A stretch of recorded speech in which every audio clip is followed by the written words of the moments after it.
Entonces vamos a ver los testigos de Jesús que fortalecen nuestra fe. Jesucristo presenta estos testigos con el propósito de que seamos fortalecidos en la fe y que creamos, ¿verdad?, de una manera aún más firme, más sólida, más contundente, que Él es el Hijo de Dios. No olvidemos, hermanos, que Jesucristo presenta estos argumentos a los judíos que habían hecho ya planes para matarlo. Recordemos aquí en el versículo 16 y 18 de Juan capítulo 5, versículo 16 y 18, dice el 16: y por esta causa los judíos perseguían a Jesús y procuraban matarle, porque hacía estas cosas en el día de reposo.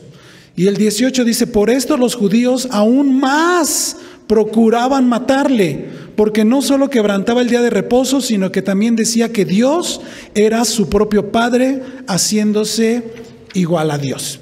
Esto ya también lo hemos explicado, hermanos. Jesucristo no se hacía igual a Dios. Jesucristo, al dar todos estos argumentos, era porque Él era quien dijo ser el Hijo de Dios. Que a final de cuentas, hermanos, eso fue lo que lo llevó a la cruz. Eso fue lo que los judíos, los fariseos, los sacerdotes no pudieron soportar. Y obviamente, hermanos, es entendible esto, puesto que Jesús fue un hombre santo, sin tacha, sin mancha. Él vino a revelarnos al Padre, y obviamente los seres humanos corruptos, pecadores, pues eso no lo podían tolerar. Entonces, hermanos, vamos a ver a partir del versículo 31 los testigos de Jesús que fortalecen nuestra fe. Y bueno, antes de comenzar la lectura del versículo 31 y 32, yo les invito a que ahí en su lugar inclinen su rostro, su cabeza, y me acompañen haciendo esta oración. Bendito Señor Jesucristo. Te doy gracias, Señor, porque Tú te revelas a través de las preciosas páginas de Tu bendita palabra. Y, Señor, yo te pido por cada uno de mis hermanos, para que ellos puedan recibir, Señor, la autoridad de Tus palabras, y que su mente y su vida sean conformados conforme a la autoridad que de ella emanan, Señor. Tú te has revelado a nosotros, los hombres finitos, mortales, y te has mostrado como el Hijo de Dios, a quien es el único que merece ser honrado, enaltecido, adorado, reverenciado, quien vino a dar su vida, Señor, para formar un pueblo para Ti mismo, y ese pueblo es la iglesia. Tú has dicho, Señor, que Tú formarás, Tú iniciarás, Tú harás crecer la obra que comenzaste, que es Tu iglesia, la cual depende 100% de Ti, de Tu voluntad y de Tus principios y de Tus propósitos. Nosotros, Señor, aquí estamos como cuerpo Tuyo, como iglesia, y te pedimos que a través de Tu palabra nos ilumines y nos muestres, Señor, lo que Tú deseas de nosotros. Que Tu palabra nos confronte, Señor, y que nos amoldemos según ella nos enseña. Te pido por cada uno de mis hermanos que nos dejemos de prejuicios, que nos dejemos, Señor, de ideas, de pensamientos, de opiniones, y que asumamos, Señor, que Tu palabra es la autoridad total y definitiva en cuestiones de fe y práctica, Señor, y es a ella a quien nosotros nos debemos rendir. No es a una institución, no es a un credo, un reglamento, no es al ser humano, es a Tu palabra, porque reverenciar Tu palabra es reverenciarte a Ti mismo.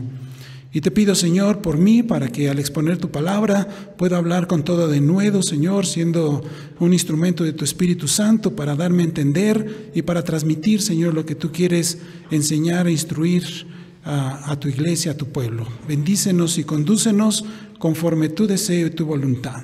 Te lo pido en Tu santo y bendito y precioso nombre, que es sobre todo nombre. Amén. Entonces, hermanos, dice el versículo 31 y 32. Dice el Señor Jesucristo: si yo doy testimonio acerca de mí mismo, mi testimonio no es verdadero. Dice: otro es el que da testimonio acerca de mí, y sé que el testimonio que da de mí es verdadero. Bueno, ¿qué quiere decir esto? Obviamente, hermanos, lo vamos a ver un poco más adelante. Realmente el Señor Jesucristo, al ser el Hijo de Dios, Dios soberano que se hizo hombre, se encarnó con una misión, obviamente el Señor Jesucristo no necesitaba de testigos. En realidad el Señor Jesucristo, Dios, hermanos, no necesita de testigos, porque Él es el creador, Él es el Señor, el sustentador. Entonces, ¿qué propósito tiene que el Señor Jesucristo les diga esto? Bueno, hermanos, recordemos que el Señor Jesucristo vino, como dice en Gálatas capítulo 4, que fue nacido de mujer y nacido bajo la ley. Jesucristo se vino a sujetar tanto a la ley como a los principios que predominaban en su cultura en ese momento. Entonces el Señor Jesucristo, al decir, si yo doy testimonio de mí mismo, dice, mi testimonio no es verdadero. No es porque no sea verdadero en esencia, sino porque Jesucristo te está sujetando al principio que los judíos tenían de que toda palabra tenía que estar sustentada por 2 o 3 testigos para toda situación, ya sea para condenar a alguien a muerte o incluso para eximirlo y darle libertad. Entonces Jesucristo dice esas palabras precisamente porque a continuación Él va a presentar sus testigos, porque acabamos de leer en el versículo 16 y 18 que ya los judíos procuraban la muerte de Jesús. Y aquí Jesús también les está recordando que ellos no pueden determinar la muerte de nadie sin haber evaluado a los testigos. Ustedes se acuerdan, hermanos, que dice las Escrituras que en el juicio que hicieron al Señor Jesucristo, obviamente fue un juicio falso, fue una tomada de pelo, el juicio que hicieron al Señor Jesucristo, ¿sí? No era la hora en que debían haber hecho ese juicio, no estaba completo el Sanedrín, o sea, todo fue un teatro, todo fue fabricado. Y aún cuando están enjuiciando al Señor Jesucristo, ¿se acuerdan que presentaron testigos malvados? Testigos que daban fe de cosas que ni siquiera les constaban. Mire, esto tiene sustento en lo que dice la palabra de Dios. Vamos a leer algunos pasajes. La semana pasada leímos algunos de ellos. Vamos primeramente a leer en Números capítulo 35, versículo 30. Números 35, versículo 30. Dice la Escritura así. Dice, cualquiera que diere muerte a alguno por dicho de testigos, morirá el homicida. Mas un solo testigo no hará fe contra una persona para que muera. Entonces, desde la ley, hermanos, está estableciendo que para cuestiones de vida o muerte no era suficiente presentar un testigo, sino que había que presentar al menos 2 o 3 testigos. Jesucristo en este pasaje de Juan capítulo 5 nos va a presentar 4 testigos. Y ahorita vamos a ir avanzando en esto. Ahora vamos a Deuteronomio 19, 15. Deuteronomio 19, 15. Dice la palabra de Dios en este versículo: no se tomará en cuenta a un solo testigo contra ninguno en cualquier delito ni en cualquier pecado, en relación con cualquiera ofensa cometida. Solo por el testimonio de 2 o 3 testigos se mantendrá la acusación. Entonces Jesucristo le está diciendo aquí a los judíos: bueno, si ustedes lo que quieren es mi muerte, pues entonces busquen sus testigos, porque para que dictaminen muerte o sentencia de muerte contra un culpable, para que realmente sea corroborada su culpa, necesitan presentar sus testigos. En el Salmo 27, vamos al libro de los Salmos. En el Salmo 27, hermanos, en el versículo 12 dice lo siguiente. Salmo 27, 12. Disculpen que me vaya un poco rápido, si les da tiempo de buscar la cita, si no, anótenla. Y si no, hermanos, esta predicación se está grabando. Y si Dios permite, también la vamos a subir al canal de YouTube. Y ahí la pueden después ustedes volver a escuchar. Entonces, Salmos 27, 12 dice: no me entregues a la voluntad de mis enemigos, porque se han levantado contra mí, ¿qué? Testigos falsos, y los que respiran crueldad. Este, hermanos, es un salmo mesiánico, lo escribe el rey David, pero tiene una clara proyección en lo que Jesucristo iba a vivir y a padecer. Y aquí está dando testimonio de lo que iba a suceder en ese falso juicio que le hicieron al Señor Jesucristo, donde iban a presentar testigos falsos.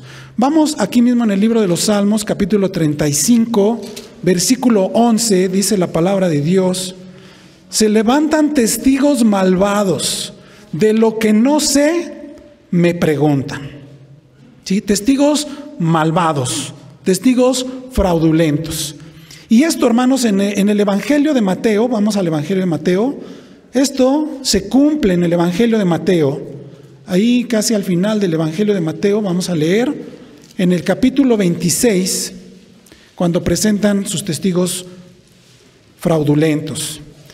Dice Mateo 26, 60, versículos 60 y 65. Dice, y no lo hallaron. Bueno, voy a leer desde el 59, perdón. Dice, y los principales sacerdotes y los ancianos y todo el concilio buscaban falso testimonio contra Jesús.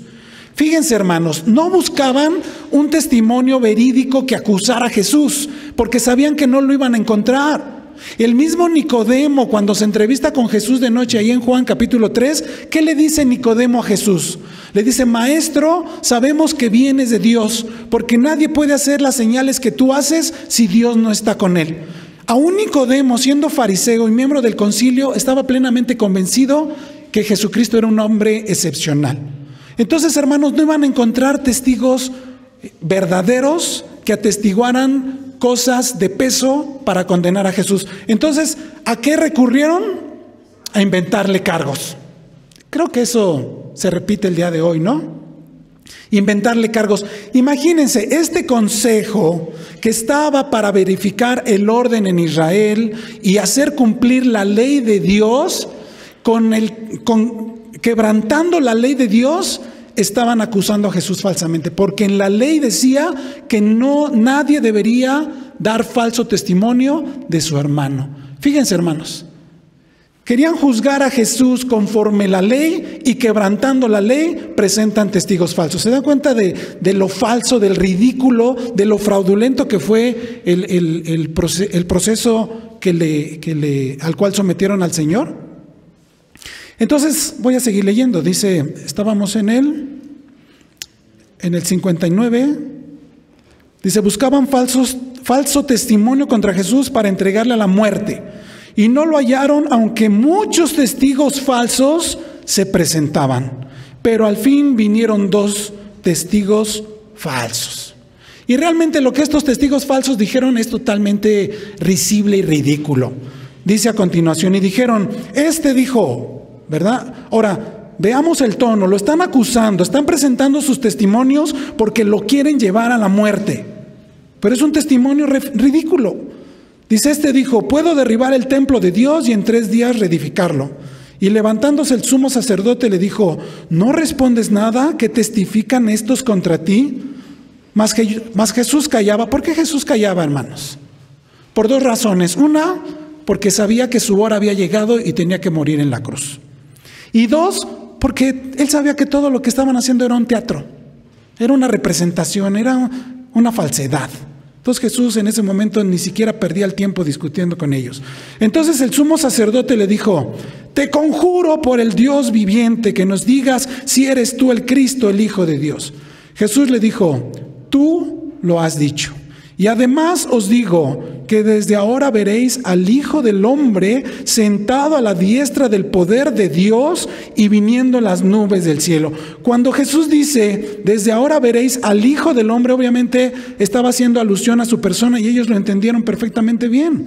De manera que en el versículo 65 dice, entonces el sumo sacerdote rasgó sus vestiduras en señal de duelo, de dolor. Porque ahora, fíjense de qué lo acusa. Él dice, diciendo, ha blasfemado. ¿Qué más necesidad tenemos de testigos? He aquí, ahora mismo habéis oído su blasfemia, ¿no? Y esa fue la acusación. Lo acusaron de blasfemar, porque siendo hombre se hacía igual a Dios. Pero eso ya lo vimos, hermanos, Jesucristo no se hacía igual a Dios. Jesucristo era Dios. Amén. Vamos ahora, por favor, a Hebreos capítulo 10, más adelante en el Nuevo Testamento. Hebreos capítulo 10.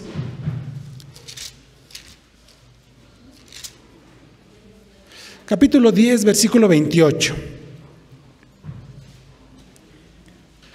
Y bueno, el contexto en el que este versículo está es que se denuncia aquí el escritor de Hebreos a los destinatarios de su carta en contra de la apostasía, de no volverse otra vez al pecado ni darle la espalda a Dios. Y dice 10:28, dice: el que viola la ley de Moisés por el testimonio de 2 o 3 testigos muere irremisiblemente, o sea, irrevocablemente. Una vez que se presentan los testigos, ya es algo certero, es algo seguro, no hay vuelta atrás, ¿no? Pero era requisito, hermanos, que los testigos que se presentaran, pues fueran testigos fidedignos, testigos reales, que dieran testimonio real de los hechos, testigos de primera mano. Y bueno, este principio de los testigos, hermanos, para cerrar esta parte, se conservó vigente en el Nuevo Testamento. Mire, vamos a leer algunos pasajes en 2 Corintios 13. 2 Corintios 13.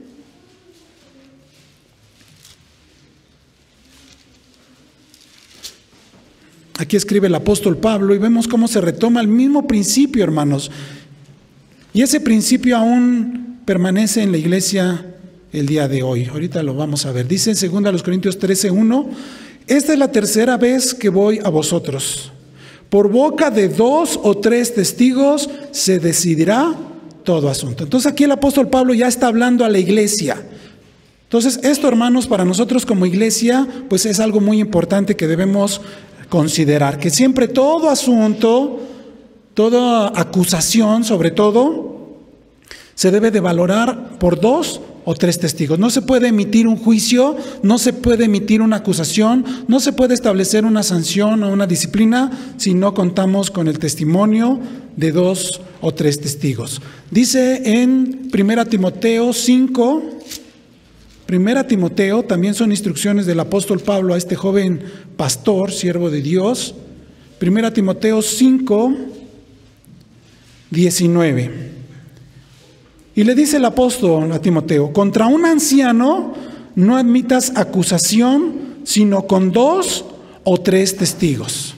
Ahora, hermanos, en el contexto de la carta que Pablo le escribe a Timoteo, anciano se refiere a un pastor. El apóstol Pablo utiliza los términos pastor, anciano u obispo, haciendo alusión a las mismas personas. Son el liderazgo de la iglesia. El liderazgo, la palabra liderazgo, hermanos, realmente solo se puede aplicar a la junta de pastores acreditados, ¿verdad? Conforme el modelo de Dios, acreditados para dirigir y gobernar, cuidar, apacentar y supervisar a la iglesia. Entonces el apóstol aquí le está diciendo a Timoteo: mira, contra un pastor, un obispo, ¿sí? No admitas acusación, si no es, dice, con 2 o 3 testigos que sean testigos verificables, confiables, fidedignos.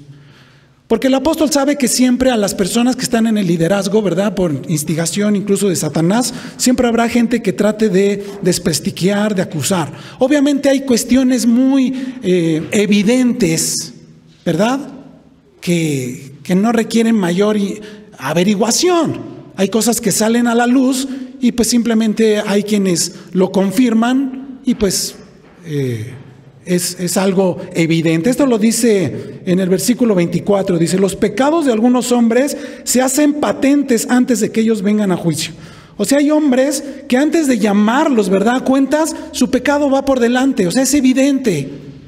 Ya ni siquiera pueden ellos presentar ninguna defensa, puesto que su pecado es tan evidente que simplemente se dictamina lo que se tiene que proceder. Dice: antes de que ellos vengan a juicio, ¿verdad?, a dar cuentas. Dice: más a otros se les descubren después. O sea, hay pecados en los que hay que investigar, hay que verificar si realmente lo que se dice es así. Porque no es correcto, hermanos, manchar la imagen de un siervo de Dios simplemente porque alguien no esté de acuerdo, porque tenga un mal parecer de alguien que esté en el liderazgo. No es correcto. No es correcto que simplemente por el testimonio de una persona y un testimonio amallado y falso se destruya toda la, pues toda la obra, todo el ministerio de una persona. Hay que tener mucho cuidado, no solamente para, en este caso, los ancianos, sino incluso para cualquier hermano. No es cuestión nada más de escuchar una acusación y en base a esa acusación hacer un dictamen y emitir un juicio. Hay que investigar y ver si verdaderamente lo que se dice es así.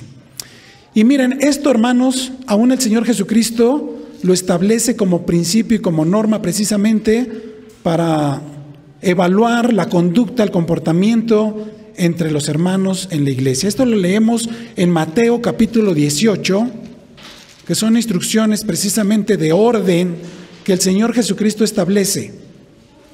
Y dice en Mateo 18:16. Sabemos esto, ¿verdad? De este procedimiento que el Señor ha establecido. Si hay alguna situación con algún hermano, lo voy a leer desde el 15. Dice: por tanto, si tu hermano peca contra ti. Entonces, aquí la Biblia nos dice, hermanos, que no solamente pecamos contra Dios. La Biblia nos enseña que pecamos contra Dios, pecamos contra los demás y también pecamos contra nuestro propio cuerpo. En este caso dice, si tu hermano peca contra ti, ¿sí? Si comete algún agravio o una falta, ve y repréndele estando tú y él solos. Si te oyere, has ganado a tu hermano. Mas si no te oyere, toma aún contigo a uno o dos, para que en boca de 2 o 3 testigos conste toda la verdad. Entonces, aún el mismo Señor Jesucristo nos da este parámetro de contar siempre con testigos, ¿sí? Siempre que arreglemos un asunto, buscar la manera de que un hermano, ¿verdad?, de confianza, que tenga solvencia espiritual, no nomás al hermano que me cae bien, sino un hermano que realmente dé frutos de espiritualidad. Decirle, hermano, es que quiero arreglar un asunto con un hermano, yo quiero que tú me acompañes de testigo, ¿verdad? En este caso el testigo no tiene nada que decir, solamente tiene la función de acompañar y de escuchar y verificar todo lo que se diga o lo que se acuerde. Entonces, hermanos, cuando el Señor Jesucristo dice aquí, regresando a Juan capítulo 5, ¿sí? Cuando Él dice, si yo doy testimonio acerca de mí mismo, mi testimonio no es verdadero.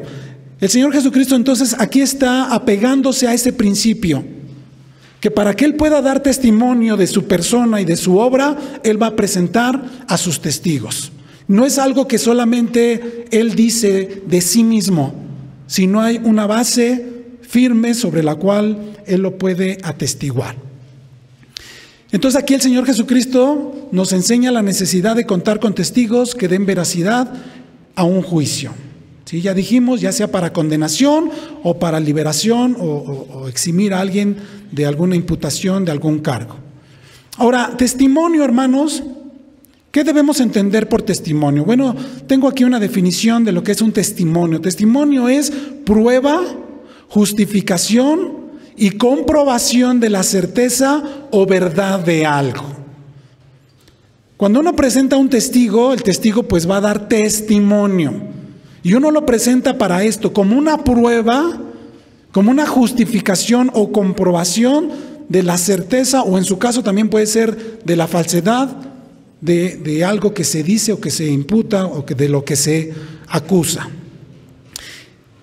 Dice en el versículo 32, otro es el que da testimonio acerca de mí, y sé que el testimonio que da de mí es verdadero.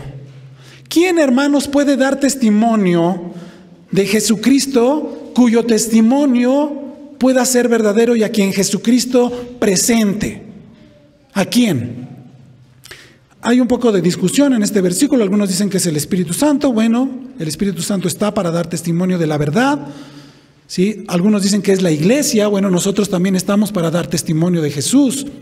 Pero lo que más se confirma de este versículo es que cuando el Señor Jesucristo dice, otro es el que da testimonio acerca de mí, y sé que el testimonio que da de mí es verdadero, se está refiriendo al Padre. Porque es el Padre quien lo envió, es el Padre a quien Jesucristo viene a servir. Son las instrucciones del Padre las que Jesucristo viene a seguir. Entonces, el testigo por excelencia de Jesucristo, que Jesucristo va a presentar más adelante, pues es el Padre, quien valida quién es Jesús y la obra de Jesús. No es el único lugar donde Jesucristo habla de esto. Miren, en Juan capítulo 8, Jesucristo repite la misma idea. En Juan capítulo 8, versículo 13 y 14 dice el Señor Jesucristo: entonces los fariseos le dijeron: tú das testimonio acerca de ti mismo, tu testimonio no es verdadero. Pero aquí en Juan, como ya había pasado un poco de tiempo y habían pasado ciertas circunstancias, ahora Jesucristo les responde diferente. Y les dice en el versículo 14: respondió Jesús y les dijo: aunque yo doy testimonio acerca de mí mismo, mi testimonio es verdadero. ¿Sí? ¿Y cuál era la base por la cual Jesucristo decía estas palabras? Dice a continuación: porque sé de dónde he venido y a dónde voy. Pero vosotros no sabéis de dónde vengo ni a dónde voy. ¿Cuál era la base para que Jesús dijera ahora en Juan 8 que su testimonio era verdadero, aún dándolo o proviniendo de él mismo? ¿Por qué? Porque él sabía de dónde venía. ¿De dónde venía? Del Padre. Y él sabía que había venido a hacer la voluntad del Padre. Y él sabía que su comunión, ¿verdad?, era con el Padre, y él venía en obediencia perfecta al Padre. Dice en el versículo 18, ahí adelante en Juan 8, 18, dice: yo soy el que doy testimonio de mí mismo, y el Padre que me envió da testimonio de mí. Porque más adelante el Señor Jesucristo nos enseña y dice: porque yo y el Padre uno somos. Entonces, hermanos, Jesucristo sabía de dónde venía y sabía quién daba testimonio de él, y el testimonio que Jesús presentaba era verídico, era confiable, era real. Porque Jesucristo no puede mentir. Jesucristo no nos vino a mentir. Jesucristo no vino simplemente a especular. Jesucristo vino a hablar con certeza y contundentemente acerca de la voluntad del Padre que él vino a cumplir. Amén. Entonces, hermanos, el Padre es el principal testigo de la persona y de la obra de Jesucristo. Jesús apela al testimonio dado por el Padre, revelado a través de diferentes medios.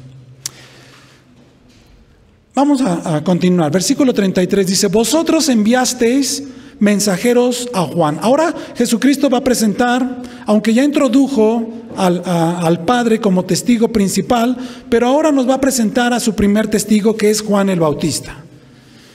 Recordamos que enviaron mensajeros de los fariseos a Juan a preguntarle si él era el Cristo, ¿verdad? ¿Y qué les dijo Juan? Dice: no, yo no soy el Cristo. Y entonces le preguntan: entonces, ¿qué dices de ti mismo? ¿Tú quién eres? Dice: yo soy una voz en el desierto. Simplemente Juan el Bautista vino, ¿qué? A preparar el camino al Señor.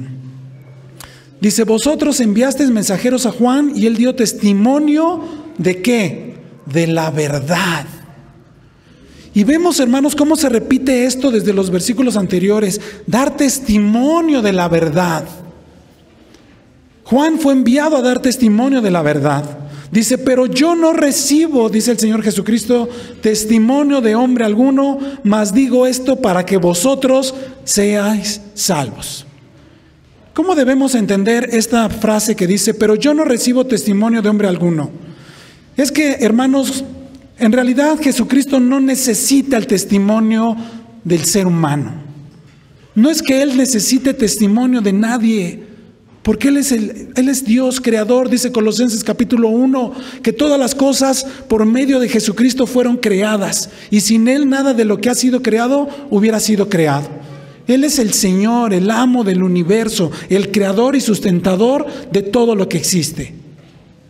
Pero Dios eligió a un hombre, ¿sí?, a Juan.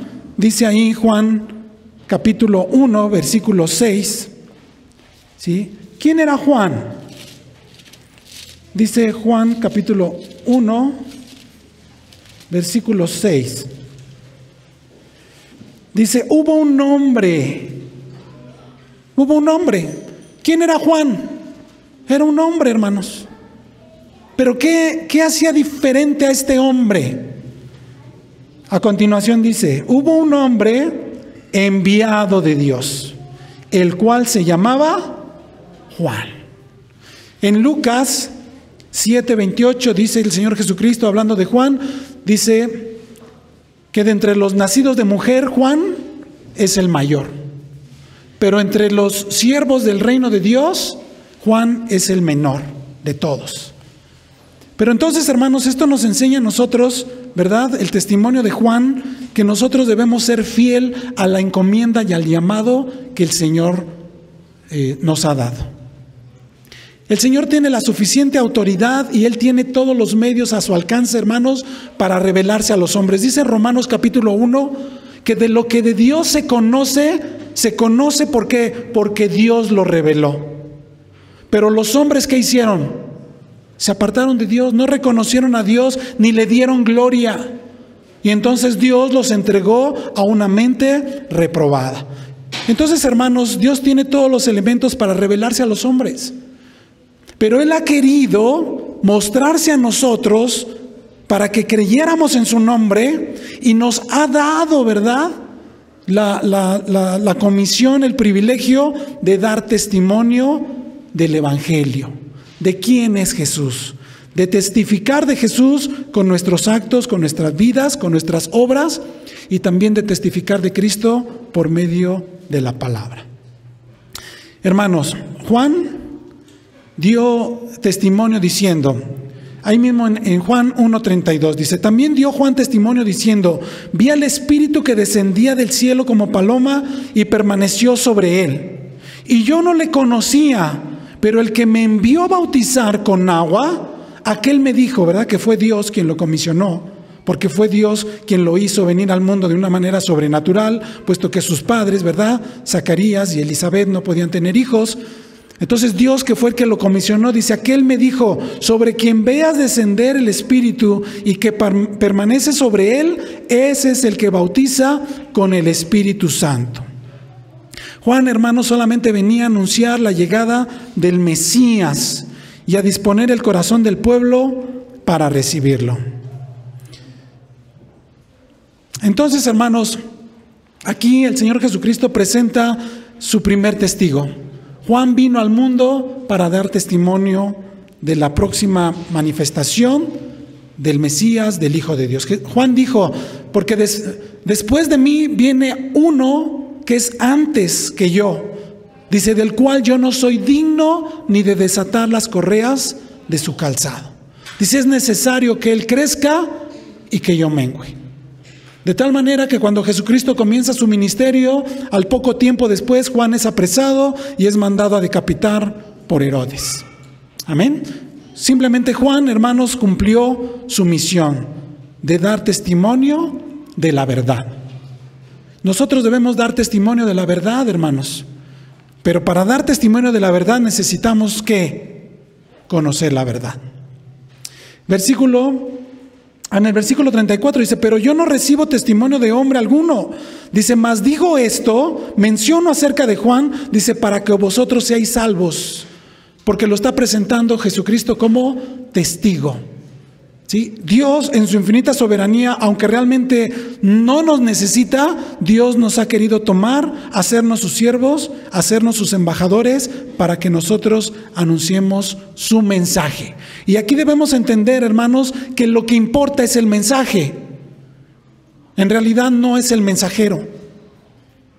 Nadie se puede enorgullecer o exaltar de ser mensajero de Dios.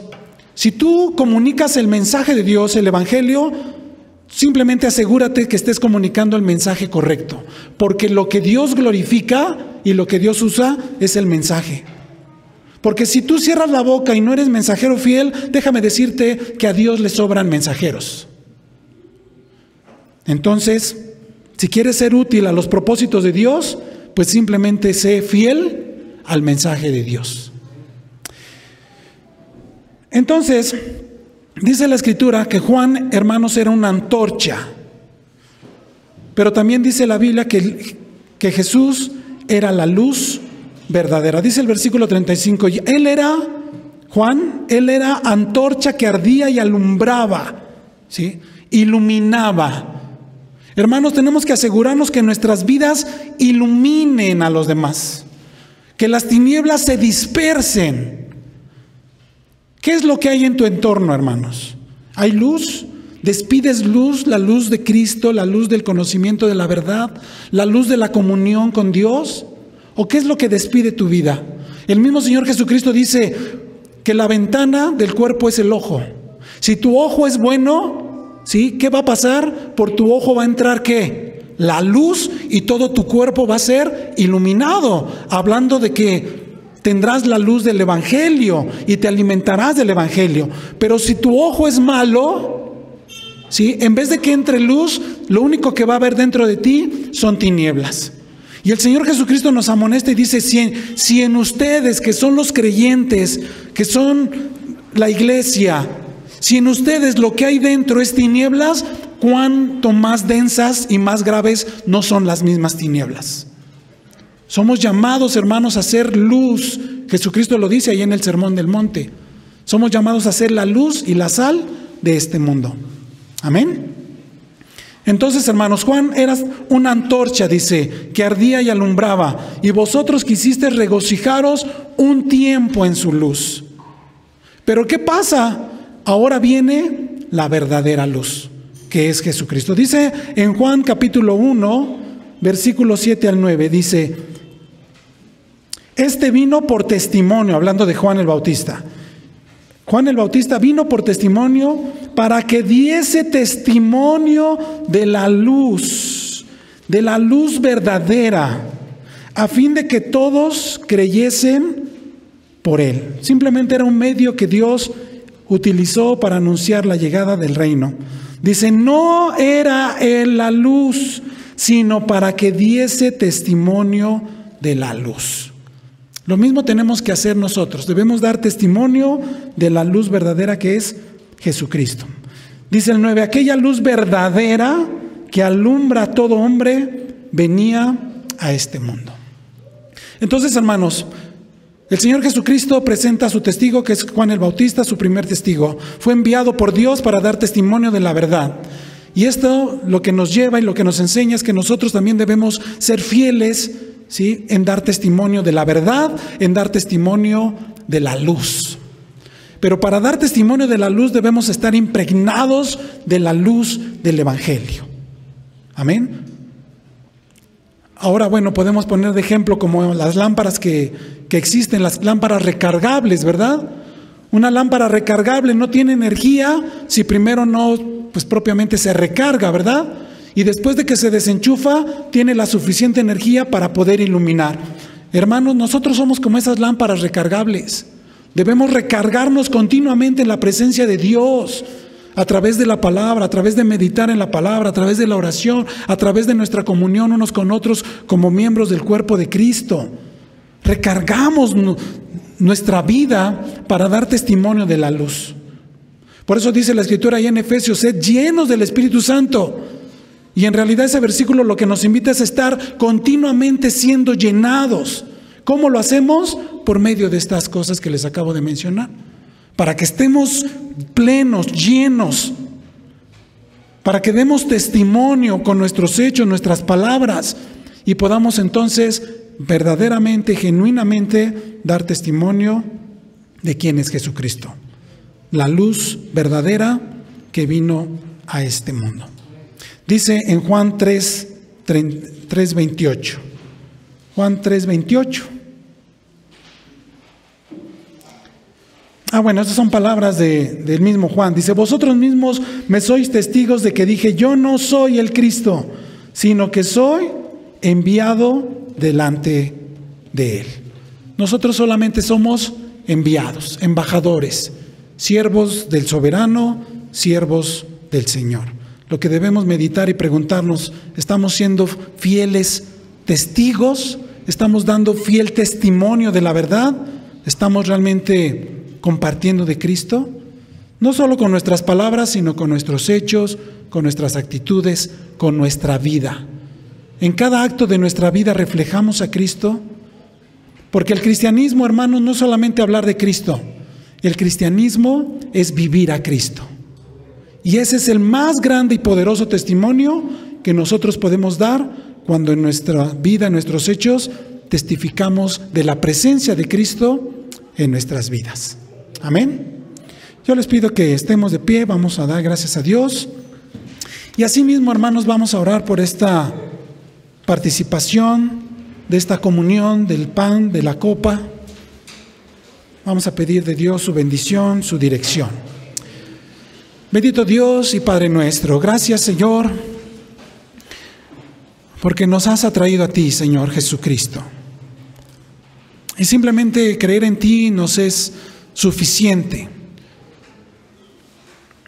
Pero en tu apelación, Señor, a los que buscaban tu muerte, tú les presentaste testigos, Señor, también refutándoles que no podían ellos condenarte si no presentaban también sus mismos testigos que fueran o que tuvieran un testimonio de peso. Y tú presentas a tus testigos que dan validez a tu persona. Para nosotros, Señor, es maravilloso, puesto que afirma nuestra fe y nos hace estar plenamente confiados, Señor, seguros de que tú eres quien dijiste ser, el Hijo de Dios, y que tu obra es ciertísima, que tu obra es permanente, que viniste, Señor, a cumplir lo que ofreciste, que tú no eres como los políticos charlatanes de nuestros días. Lo que dijiste que harías, lo hiciste. Y lo que dijiste que darías a los que creyeran en ti, Señor, lo has provisto. Y lo has provisto abundantemente, que es la vida eterna. Gracias, Señor, por estos testimonios, por estos testigos, Señor, que vamos a ir viendo en este pasaje, que tienen el propósito, Señor, de asegurarnos en nuestra fe, de alentarnos en nuestra fe, para seguir adelante y para dar testimonio genuino y verdadero de quién eres tú, de que eres el Hijo de Dios y que no hay otro medio dado a los hombres, no hay otro nombre dado a los hombres en quien podamos ser salvos. Gracias, Señor.